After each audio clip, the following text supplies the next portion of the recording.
सभी भैया बहनों को नमस्कार स्नेह। आइए अब हम अपने अध्ययन अध्यापन के कार्य को आगे बढ़ाते हुए अब हम थोड़ा सा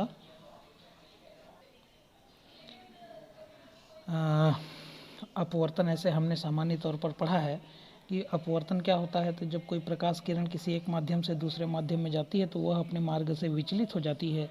प्रकाश की यह घटना जो है अपवर्तन कहलाती है।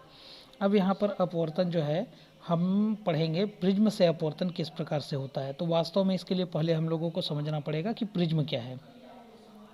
तो 3 आयताकार और 2 त्रिभुजाकार आकृति से मिलकर जो उपकरण बनता है, जो तंत्र बनता है, उसको हम जो है वो प्रिज्म कहते हैं।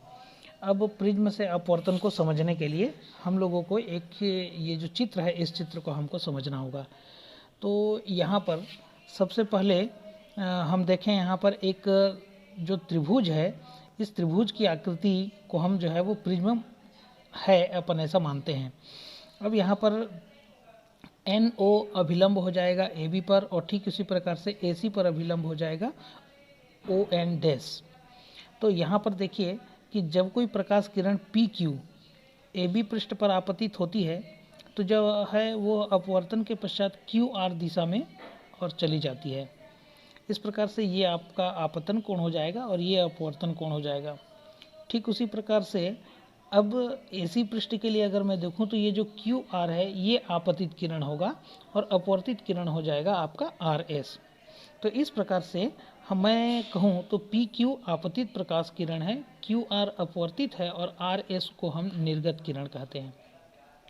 यहाँ पर एक चीज़ हमको ध्यान में रखना है कि I1 आपतन कोण है, R1 और R2 अपवर्तन कोण है और I2 जो है वो निर्गत कोण है।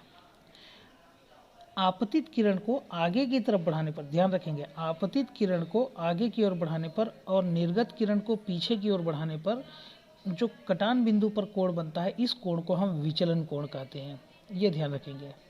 तो इस प्रकार से अब हम प्रिज्म से अपवर्तन को समझते हैं कि मान लिया जाए एक प्रिज्म ABC है। इस प्रिज्म पर PQ प्रकाश किरण आपतित होती है जो अपवर्तन के पश्चात QR दिशा में चली जाती है।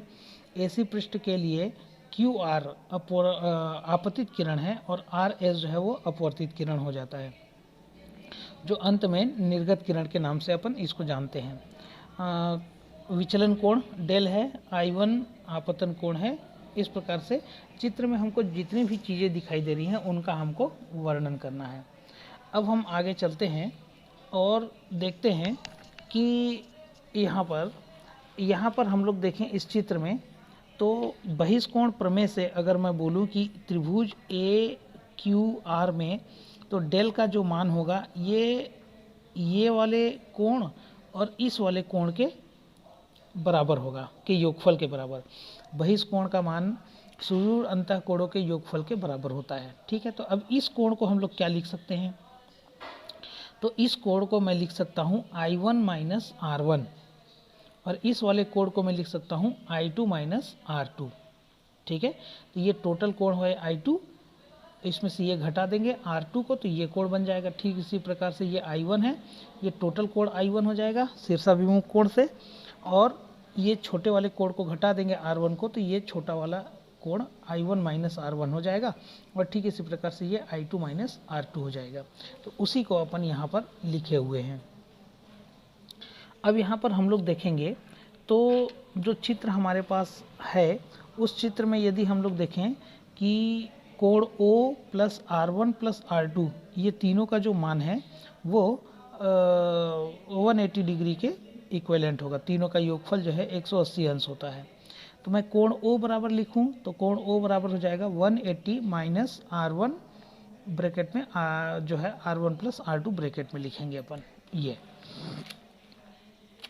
देखिए यहाँ तक।